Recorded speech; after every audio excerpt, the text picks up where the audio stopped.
That is that as soon as an organisation looks like it's not actually for the advancement of religion, you put it on test to prove that it is, and that it's not for a purpose which is not charitable.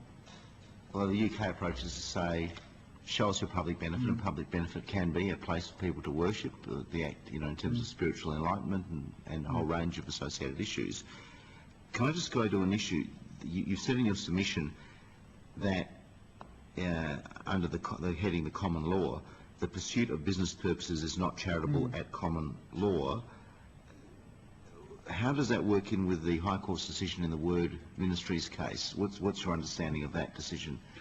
The Word case essentially involved obviously an organisation that was entirely, its purposes were stated clearly to be for the advancement of religion and essentially the provision of money to another organisation that carried out missionary translation work actually overseas, Wycliffe Bible translators.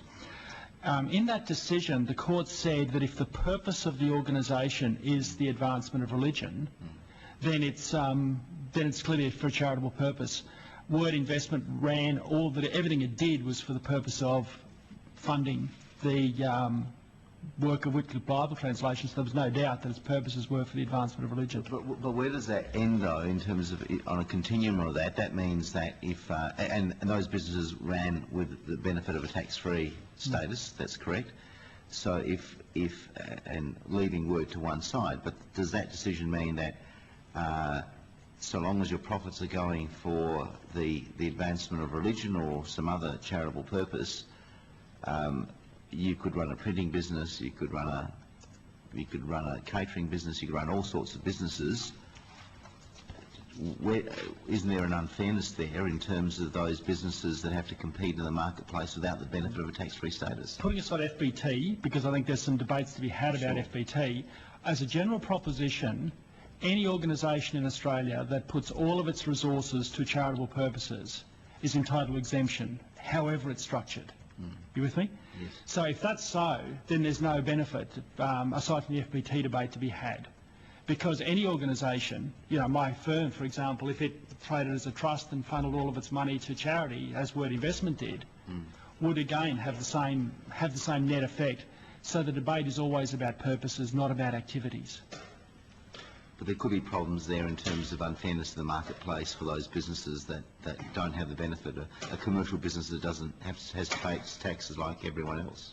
But where is the disadvantage if any organisation that gives its money to charitable purposes gets the same breaks? I don't think there's necessarily any.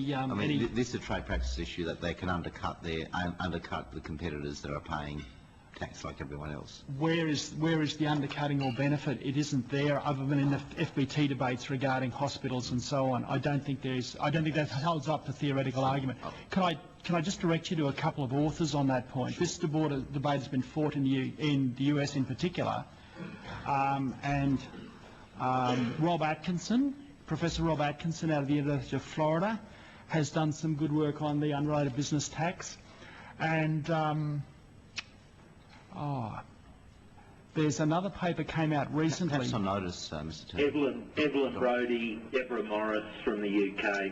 I think the issue is that the Industry Commission in '95, which is made up of economists to a T, and also the Productivity Commission, said that the economic arguments about undercutting were not significant, and in fact that they could find no predatory pricing in the current market. I suggest that if predatory pricing, because of the income tax exemption, was to occur, then we may have an issue. But the Commission found that charities were just charging up to the market rate, so that there was in effect no appreciable competition. Okay, now, I won't take any further, Professor McGregor Lowndes. Could I just ask you, Professor, you're an expert on the regulation of not-for-profits. Are you aware of any serious problems with the public benefit test in the UK? Has it led to organisations widely recognised as providing public benefits being denied appropriate status? No, not to this stage. My understanding is that the Commission and the sector are taking it very cautiously. The Commission doesn't want to act capriciously or quickly, and its documentation is that suggests that it would give organisations a fair lead time in order to change their practices to bring themselves within the law. I think the context is important here in that the Charity Commission has really ridden ahead of the law in many aspects. For probably mid-90s, it took a fairly adventurous view about their interpretation of the law and had ticked off on many charitable purposes, or many purposes, which wouldn't have made the grade in Australia. And I'll just give you one example, and that is non-profit childcare. My understanding is that the ATO was reluctant to tick off on non-profit childcare as being charitable. There had not been a case in Australia litigated on that point. There was some case law in Singapore, but in the UK it was taken for granted and there was no case law, although the Charity Commission had said that it thought it was okay.